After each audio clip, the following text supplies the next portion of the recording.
Coucou les amis, on se retrouve aujourd'hui pour votre guidance de la semaine du 22 août.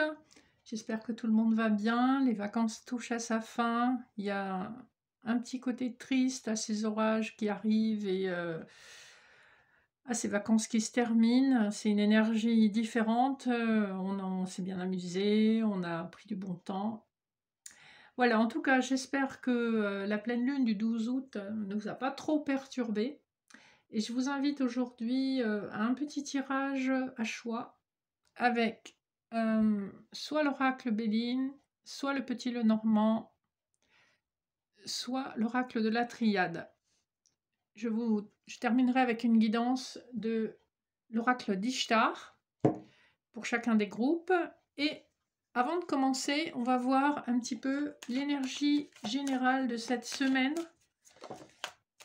Alors, on a la roue de fortune et le pendu en dos de deck. La roue de fortune a sauté. Donc on vous annonce ici qu'une situation de déception, de passivité, une situation où vous vous sentiez un peu sacrifié, est en train de changer. C'est-à-dire qu'il y a un coup de pouce du destin qui va faire bouger les choses.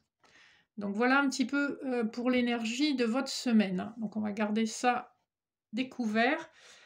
Et je vais passer au premier groupe. Je vous rappelle bien sûr qu'il s'agit de guidance générale, donc ne prenez que ce qui résonne en vous et prenez ce moment comme peut-être un conseil ou une guidance. En tout cas, voilà, ne dramatisez pas. Si ça ne vous interpelle pas, c'est que vous recevrez vos messages autrement. Donc, les personnes... Oh, ça saute tout seul. Les personnes qui ont choisi le Béline. Alors, on a tout de suite 3 cartes qui ont sauté, l'intelligence, la sagesse et l'appui. Ici, il peut s'agir d'une situation à laquelle vous avez longtemps réfléchi. Et on voit que c'est une situation où vous recevez l'appui de quelqu'un de puissant. Alors, il peut s'agir, selon la problématique, d'un appui professionnel, de l'appui de votre partenaire de vie ou de l'appui de votre famille. En tout cas, on voit qu'il y a beaucoup de sagesse, beaucoup de tendresse, beaucoup de réflexion dans tout ça. Et pour moi, étant donné qu'on voit la lune dans les deux cartes, voilà, c'est quelque chose qui va se révéler assez rapidement. On va essayer de voir de quoi nous parle le tirage. On avait une colère ou en tout cas quelque chose d'assez puissant en dos de deck. Alors, pour les personnes du premier groupe.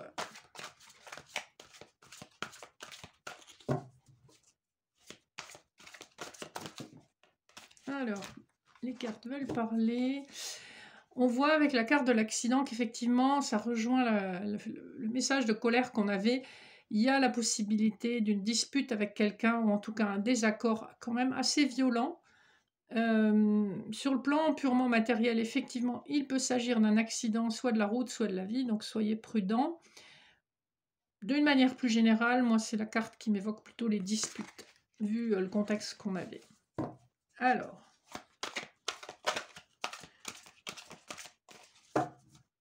je vais faire un simple tirage en croix.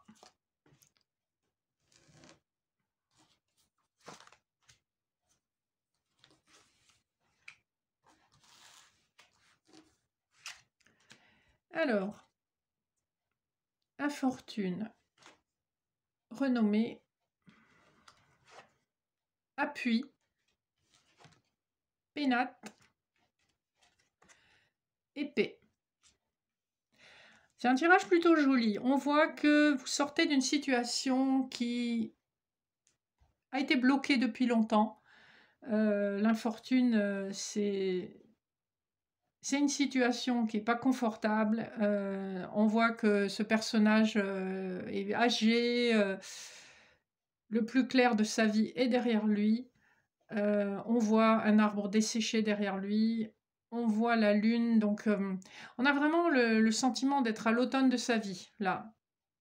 C'est un peu ce qui est arrivé dans cette situation. On voit que c'est une situation qui perdure depuis longtemps, qui n'est pas confortable, qui est stérile. On a l'impression que tous les malheurs du monde s'abattent sur nous. Alors, quelle que soit la situation, on voit que là, vous terminez un cycle sous Saturne, puisque là, on est sous une carte de Saturne. On voit que c'est quelque chose qui a duré longtemps, c'est une longue traversée du désert. Peu importe le domaine, on voit que ça a été vraiment pénible. La carte nous dit que ça dure encore un petit peu malheureusement. Je pense que c'est un cycle que vous clôturerez très probablement en fin d'année. La carte de la renommée en contre, c'est un peu comme si on ne valorisait pas vraiment vos compétences, vos qualités. On sent qu'elles sont là, mais qu'elles ne peuvent pas s'exprimer. Alors, le fait qu'elle soit en contre, c'est tout simplement qu'elle est bloquée quelque part, hein, et on voit qu'avec la carte numéro 1, qu'effectivement, on ne reconnaît pas votre vraie valeur. Pourtant, on sent bien, avec les cartes qui ont sauté, on sent bien que c'est quelque chose qui est en train de changer. Et pourquoi on a à nouveau la carte de l'appui en force majeure, qui est une des cartes qui avait sauté. Donc, manifestement, vous avez quand même un appui supérieur. Ici, il peut s'agir très concrètement d'un appui de vos amis, de vos familiers, de votre partenaire de vie, de votre boss, si c'est une question professionnelle qui vous taraude, ou tout simplement l'appui du destin, l'appui divin, parce que c'est le moment pour vous de prendre votre envol. C'est le moment pour vous de réussir. Ici, en réponse, on a la carte des pénates, donc une carte qui parle plutôt de tranquillité, de maison, de foyer. C'est un endroit où on est bien, on est en sécurité. C'est confirmé aussi par la carte de synthèse qui est la carte de la paix. Donc, les amis du groupe numéro 1, on voit qu'enfin, vous avez trouvé, ou en tout cas, vous êtes sur le point de trouver une forme de paix, de sérénité dans votre foyer, dans l'endroit qui vous sert de cocon et de lieu de ressourcement. Donc, quelle que soit la problématique qui vous tient à cœur, on voit qu'enfin une solution arrive, que les choses qui ont été longtemps bloquées se débloquent progressivement, que vous avez l'appui du destin, du divin, l'appui de vos proches, et qu'enfin vous accédez à cette sérénité du cœur, à cette sérénité matérielle, quel que soit le domaine. On voit qu'enfin vous atteignez cet équilibre longtemps cherché. Donc un tirage qui laisse pointer l'espoir, parce qu'on voit que vous avez traversé une situation quand même ardue, et qu'enfin les choses se débloquent pour vous. Je vais vous tirer un petit conseil de l'oracle d'Ishtar pour clore le tirage du groupe numéro 1.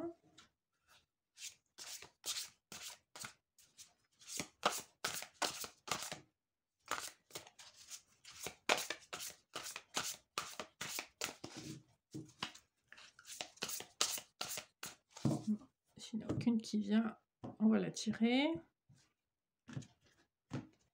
Alors, le songe.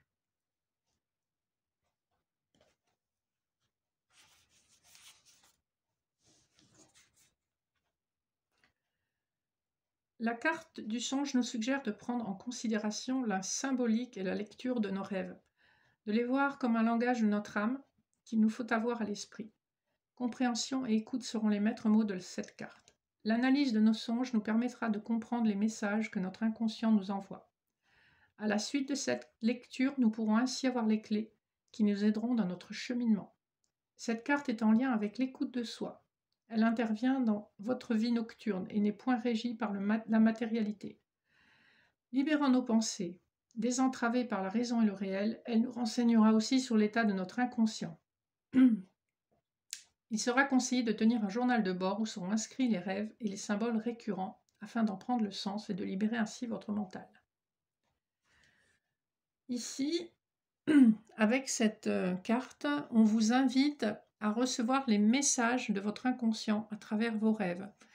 Donc si vous n'êtes pas en capacité d'analyser vos rêves, il y a pas mal de sites sur internet où si vous tapez juste un mot-clé, vous aurez plusieurs significations, et à vous de voir un petit peu laquelle résonne au plus près de ce que vous ressentez. Mais clairement, vous recevez des informations et elles sont destinées à vous guider, à orienter vos choix. Voilà, une très jolie carte donc de l'oracle d'Ishtar. Sans plus tarder, je vais faire le tirage du groupe numéro 2 qui aura choisi le petit Lenormand étendu.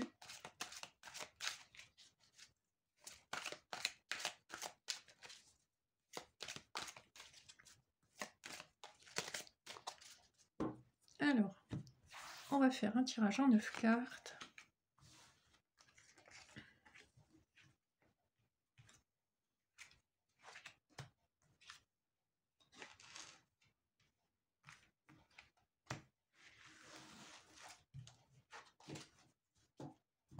Alors, au milieu, nous avons le mont, le sarcophage, la faux, la maison, la consultante, l'arbre, le chien, le serpent et le masque. Alors, qu'est-ce qu'on nous dit ici? J'attends de voir que la caméra fasse un peu focus.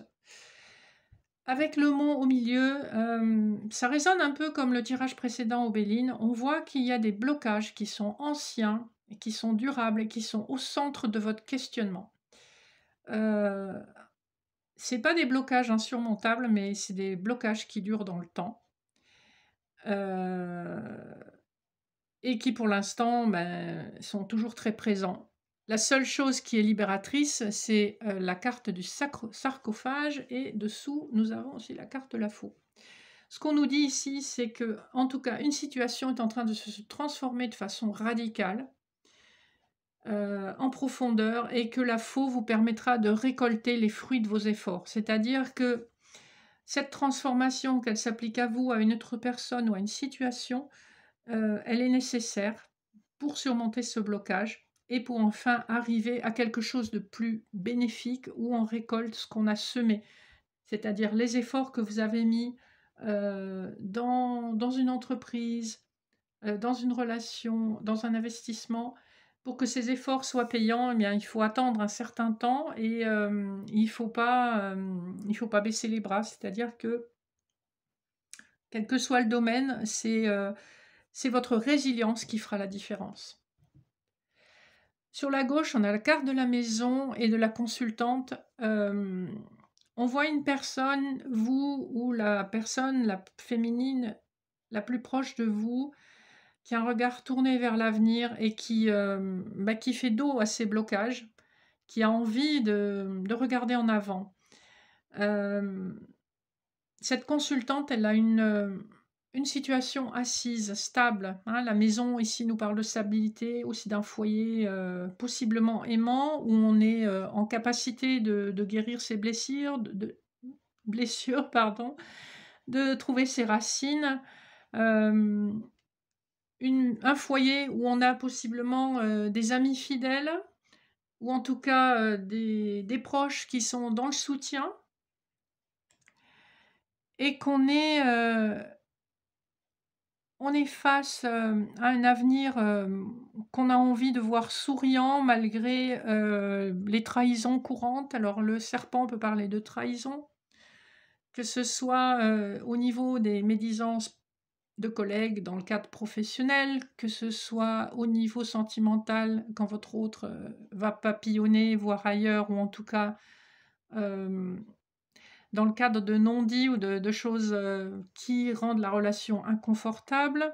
On a un petit peu cette même énergie avec le masque, hein. C'est des non-dits, on ne montre pas la vraie personne qu'on est. Et on voit que cette consultante, ici, cette énergie féminine, en tout cas, est résolument tournée vers l'avenir. Elle est entourée par ces énergies, mais on sent qu'elle n'a pas envie de se laisser miner par ces énergies.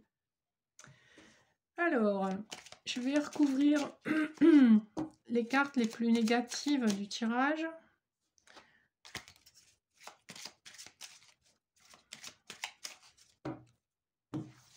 Alors, on va en mettre une sur le mont, sur la consultante, sur le serpent et en bas sur les masques.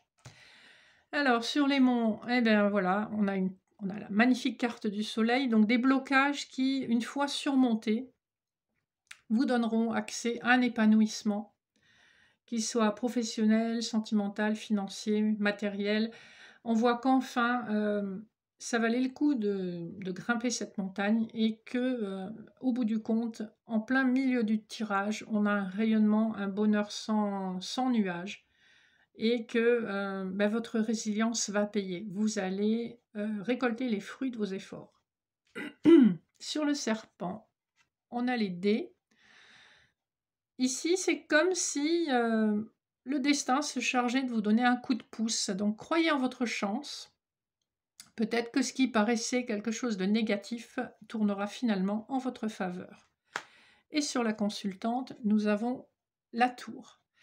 Ici, on voit donc un personnage qui manifestement prend de la hauteur, du recul par rapport à une situation.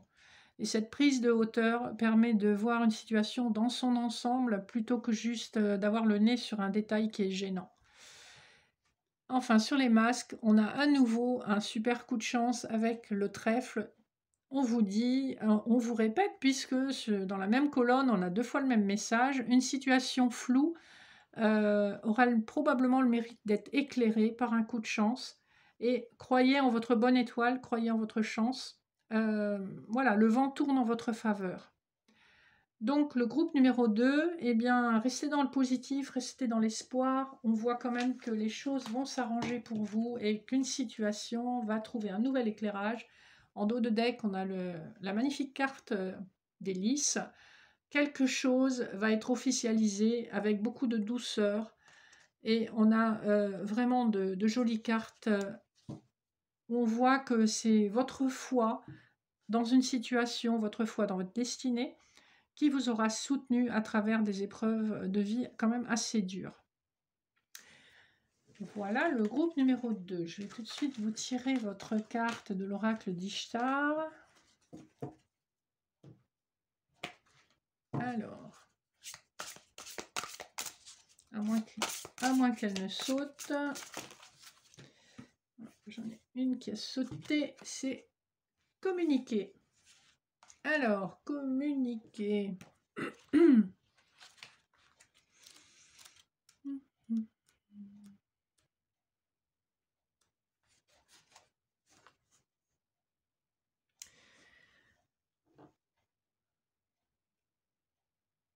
La communication est importante car elle reflète nos besoins et est le fruit de nos pensées. Exprimer ces besoins, les revendiquer, permet d'éclairer les incertitudes et d'avancer clairement. Ignorer nos pensées en éteignant notre parole nous conduira inexorablement vers les chemins où nous ne serons point créateurs. Affirmer sa parole, la pleine puissance de son verbe est une promesse que l'on fait à son être. Affirmation et fidélité sont les maîtres mots de cette carte. Avec elle, nous sommes conscients de nos besoins et nous les affirmons.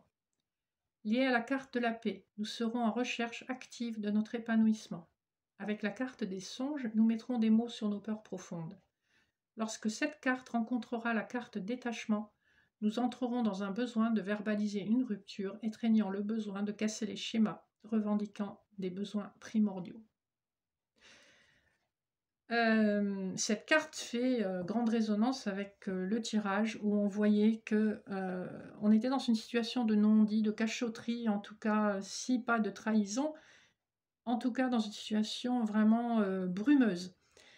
Ici, on vous dit que la communication permet de libérer à la fois une situation, une crainte, une douleur, un espoir.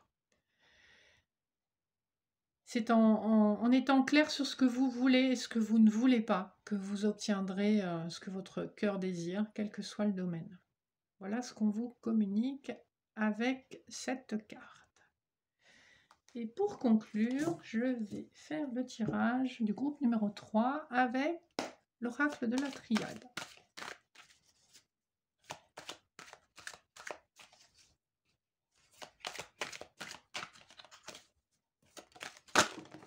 Voilà, ça saute. Alors, on a des cartes qui sautent. On a... très joli. On a un message d'amour, un message de coup de foudre qui arrive vers vous, le groupe numéro 3. Et c'est manifestement un message qui vient de loin, donc c'est possiblement un message écrit. En dos de deck, on a la bénédiction. Donc quand même, un très joli message pour le groupe numéro 3. Après une période désertique qui était... ici, si on nous parle d'un lien karmique, alors il peut s'agir d'une personne avec laquelle vous avez un lien karmique et qui a eu besoin de beaucoup de réflexion par rapport à une situation d'union ou de couple. Ça peut aussi être sur le plan professionnel une association, mais vu qu'on a eu le coup de foudre, à mon avis, ici on est plutôt sur des messages sentimentaux. C'est un petit peu la résonance des tirages aujourd'hui. Alors, je vais faire un triangle.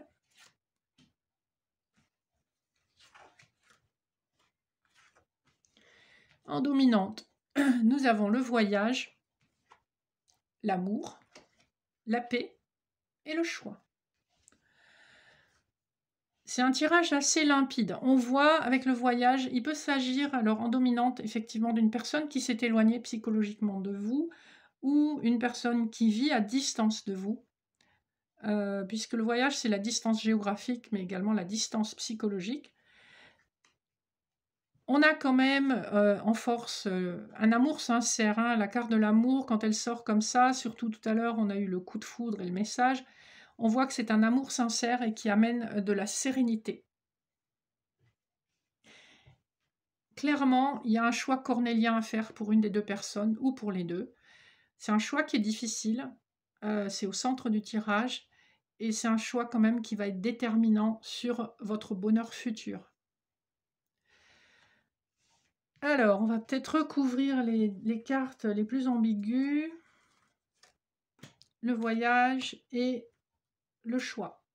Alors, sur le voyage, on a l'isolement, donc on voit bien qu'il s'agit d'une période d'isolement nécessaire à une des personnes pour savoir exactement ce qu'elle veut. Et c'est un isolement qui n'est pas subi, mais qui est un choix de cette personne. Et on a la lumière sur le choix, donc c'est un choix qui va être éclairé, qui va amener quand même beaucoup de bonheur et de rayonnement. Donc, ouais, c'est un chouette jeu, mais on voit que vous êtes probablement soumis à une période d'attente par rapport à cette décision. Cette personne en face de vous a probablement besoin d'un temps de réflexion pour faire le point sur ce qu'elle veut réellement. Clairement, les sentiments sont là, il y a de la confusion, il y a sûrement probablement pas mal d'émotions, et ce qui nécessite ce recul. Les cartes qui sont tombées. On a le Nadir, l'ordre et le désert qui sont tombés. La pénitence et la naissance. Ici, on a des énergies très très mixtes, c'est-à-dire qu'on a de très belles énergies et en même temps on a des énergies de renfermement, de réflexion, d'isolement. Comme si une personne était tiraillée, hein, c'est ce qu'on voit avec ce choix, une personne est tiraillée entre ce que veut son cœur et ce que veut sa tête, et elle a beaucoup de mal à faire la part des choses. Elle a beaucoup de mal à écouter son cœur, hein. Pourtant elle en a très envie, et on voit que son cœur finira par gagner, mais alors c'est une lutte intérieure, un conflit intérieur vraiment très douloureux. Voilà. Je vais terminer avec un conseil de l'oracle d'Ishtar pour le groupe numéro 3. Ah, j'ai une carte qui a sauté. Donc c'est la carte de l'émergence. Je vous lis immédiatement de quoi il s'agit.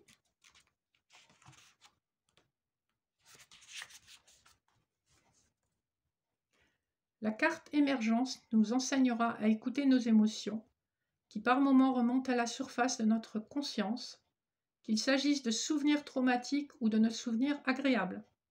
Elle peut aussi nous renseigner sur un vague à l'âme cyclique. Les émotions ont une légitimité, tout comme notre intuition, notre clair ressenti. Cette carte nous apprendra donc à écouter nos émotions et à les accueillir sans les refouler, les vivre pleinement afin de les comprendre. Écouter son être intérieur est un dialogue de l'âme, la voix de la sagesse, la manifestation du cœur. Lorsque cette carte apparaît, nous sommes dans le domaine de la quête intérieure, de la revendication, de notre être souverain. L'émergence, qu'elle soit émotionnelle, intuitive, mémorielle, est le début d'un dialogue qu'il nous faut entendre sereinement. Un tirage, une carte qui résonne énormément avec les cartes que nous avons eues pour le tirage de la triade. Voilà, chers amis, j'espère que cette petite guidance vous aura plu. N'hésitez pas à me faire vos retours, à partager, liker si le cœur vous en dit. Et je vous retrouve la semaine prochaine pour une nouvelle guidance générale. D'ici là, prenez soin de vous. Bye bye.